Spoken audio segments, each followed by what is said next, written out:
करवा के ले आते पिछले हफ्ते मैंने अपने क्लिनिक पे बहुत इंटरेस्टिंग केस ऑपरेट किया। मेरे पास एक पेशेंट आई चिश्तिया से और ये उसकी सेकंड प्रेगनेंसी थी। उसका फर्स्ट बेबी सिजेरियन के जरिए पैदा हुआ था और फर्स्ट बेबी को 3 साल हो गए थे।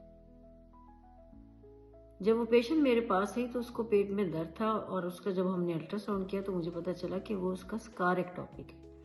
स्कार एक्टोपिक क्या होता है? Ectopic pregnancy basically abnormal implantation होती है एम्ब्रियो की, यानी जो बच्चेदानी के अंदर बच्चा अपनी जगह नहीं बनाता और हमल जो है वो किसी और जगह ठहर जाता है बच्चेदानी के अलावा।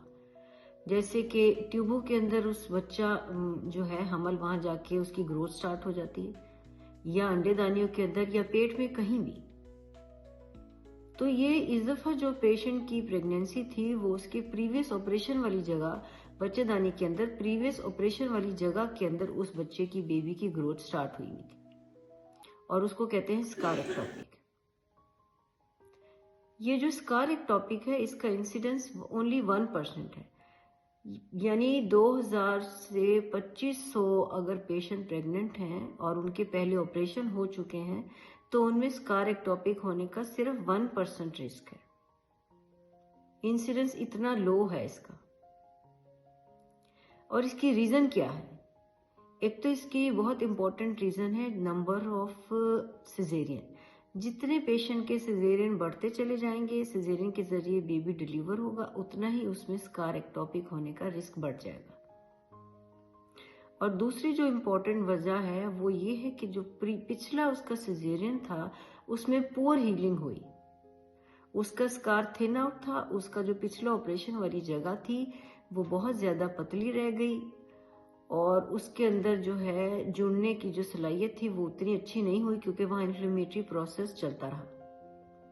तो previous thin out scar and inflammatory process की वजह से उस स्कार की पुअर हीलिंग हुई और वहां पे इम्प्लांटेशन हो गई, जिसकी वजह से स्कार एक्टोपिक हो गया। इस पेशेंट को मैंने अल्ट्रासाउंड पे डायग्नोज किया और मैंने जब उसको बताया उसके बाद उसने मुझसे चिश्तिया में एक और अल्ट्रासाउंड किया हुआ था जो उसने मुझे बाद में शेयर किया और उसके ऊपर भी सेम फाइंडिंग थी स्कार एक्टोपिक की।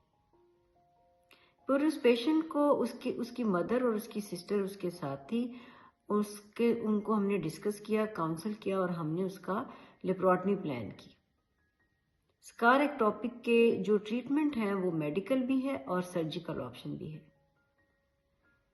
मेडिकल ऑप्शन में हम पेशेंट को मीथोट्रेक्सेट लगा सकते हैं अगर उसके बेसलाइन टेस्ट, उसके वाइटल स्टेबल हों, उसके बेसलाइन टेस्ट और उसके kidney function test, liver function test within normal range में आए।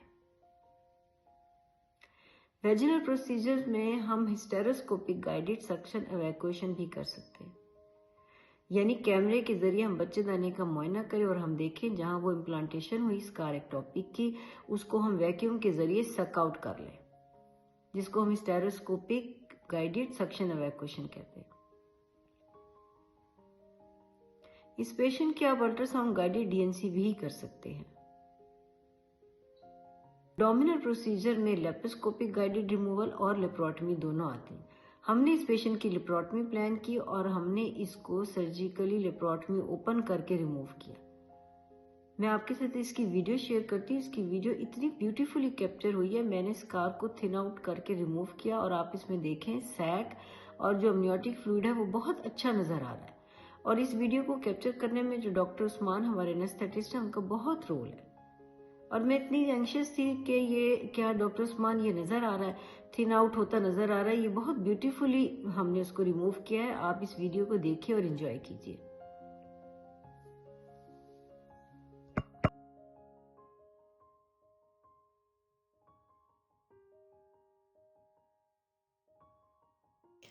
ये देखिए स्कार को थिन आउट करके हम उसको रिमूव कर रहे हैं। अब मैं उस पर इंसिजन दूंगी और मैं बहुत केयरफुली इसको इंसिजन दे रही हूँ, लेकिन फिर भी थोड़ी सी मुझसे एमनियोटिक फ्लूइड जो है वो सैक रप्चर हो गई है। अब ये ईज आउट होगा और ये बाहर रिमूव होगा।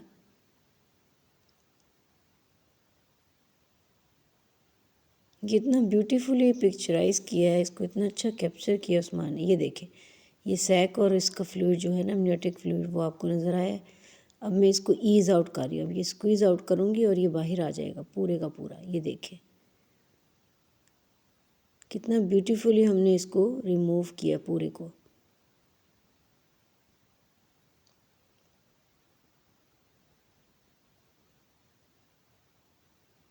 ये केस बहुत इंटरेस्टिंग था और मुझे बड़ा अच्छा लगा, इसलिए मैंने ये इसको रिकॉर्ड कर लिया, इसका वीडियो बना लिया। हमने कहा हम आपसे ज़रूर शेयर करेंगे।